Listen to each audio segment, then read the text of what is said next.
Bonjour, en direct du MIPIM sur le stand de BITV. Je reçois Pierre-Yves Guise, directeur général de Paris La Défense.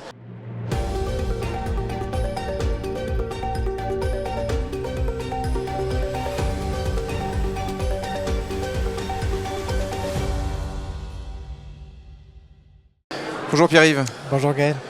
Il y a eu avant le MIPIM un groupe d'investisseurs qui a livré une série de propositions pour l'avenir du quartier de la Défense à l'horizon 2050. Alors on va se projeter à cet horizon. Quel regard vous portez sur ces propositions et en particulier sur celles qui ont été avancées par les acteurs de la Défense? Il y a eu des investisseurs mais il y a eu aussi des utilisateurs et je crois qu'il y a toutes les parties prenantes.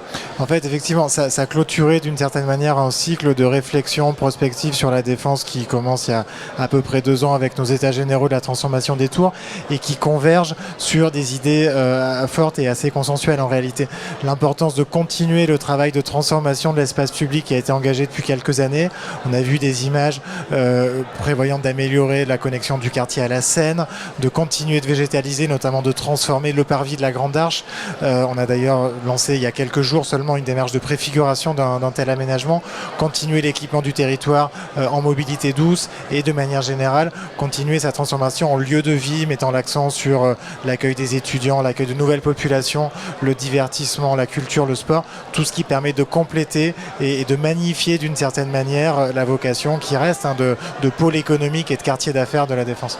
Bon, en attendant 2050, parlons de l'actualité, parlons du MIPIM. L'actualité, elle était assez riche pour l'établissement Paris La Défense. Qu'est-ce que vous avez raconté au MIPIM? Quelle est un petit peu votre actualité? Alors, ce qu'on a raconté, ce qu'on a mis en avant, et c'est un paradoxe que j'assume, c'est un projet de construction neuve. Parce que c'est vrai qu'on parle beaucoup, et j'y reviendrai dans 30 secondes, de rénover, de transformer les bâtiments existants. Mais il ne faut pas oublier que la Défense continue d'une part d'avoir du foncier disponible et de présenter des enjeux, je viens de le dire, de développement de nouvelles fonctions. Et il faut être honnête, parfois, c'est un peu plus rapide pour avoir un effet déclencheur et démonstrateur de le faire dans du neuf. C'était l'idée de la démarche empreinte qu'on a lancée au MIPIM il y a quelques années maintenant, et qui a abouti notamment au projet 2001 qu'on a présenté avec Link City Crédit Agricole ces derniers jours, qui est un projet de tour de 120 mètres de haut, respectant le niveau 2025 de la réglementation environnementale, une première en France, avec une grande mixité de fonctions, un nouvel espace de pleine terre, là aujourd'hui il y a un échangeur autoroutier, donc un vrai démonstrateur, je le disais, de ce que pourrait être la Défense demain et après-demain.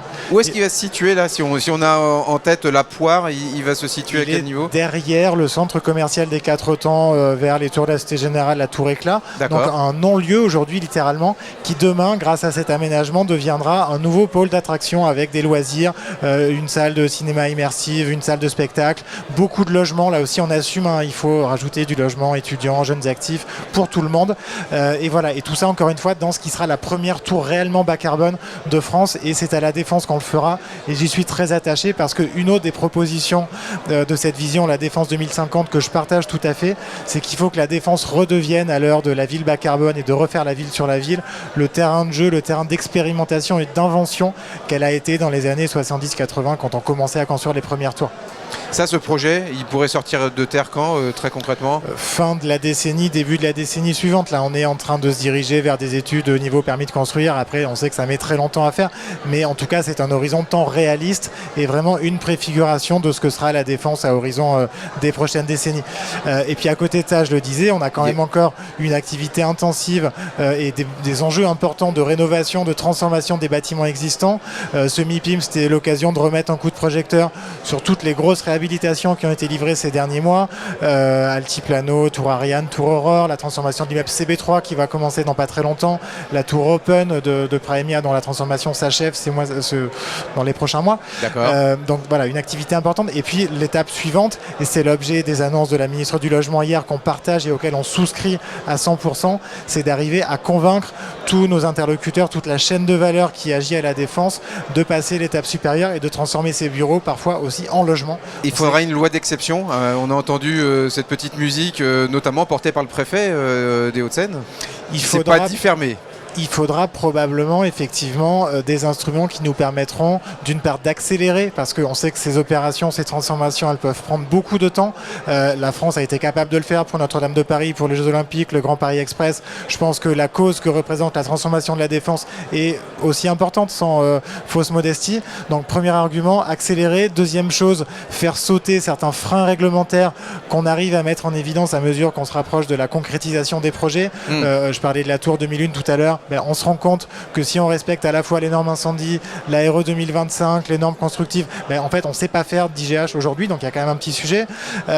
Donc ça c'est un autre exemple. Il y a des questions de règles d'urbanisme, des questions de fiscalité qui en fait prises isolément sont très techniques, mais qui mises bout à bout peuvent vraiment donner corps à une nouvelle manière de faire la ville, de faire les quartiers d'affaires, de faire l'immobilier tertiaire et de transformer l'immobilier existant en France. Et ça veut dire que ça peut être un laboratoire à échelle vivant, un laboratoire vivant, la défense, de cette demande de simplification aussi, de flexibilité par rapport à des usages qu'on ne connaît pas, par rapport à des évolutions de demande qu'on ne maîtrise pas non plus. C'est bien ça le sujet. On a d'une part la chance d'avoir un territoire sur lequel on a finalement très peu de contraintes. C'est une grande opportunité de cet urbanisme de dalle, du fait que ça pose de problème à personne de construire des tours ici.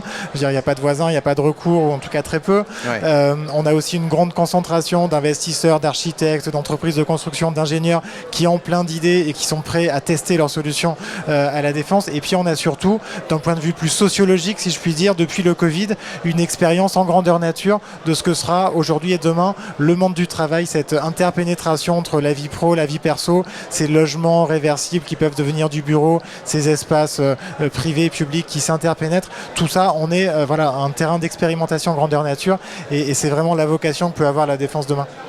Dernière question, parce qu'en day-to-day, il y a quand même encore un peu de bureaux à la Défense. On a quand même le sentiment, quand on regarde les statistiques 2024, que la demande placée est revenue, elle est positive, que les entreprises reviennent sur la Défense. Vous sentez aussi cette espèce de retour au bureau ou cette demande qui arrive sur la Défense? Clairement, on a eu, vous l'avez dit, des performances du marché immobilier en 2024 qui ont été très bonnes. 2025 s'annonce à peu près sous les mêmes auspices. C'est d'abord l'effet d'un rapport qualité-prix qui est excellent et qui est très concurrentiel par rapport aux territoires voisins, voire au centre de Paris.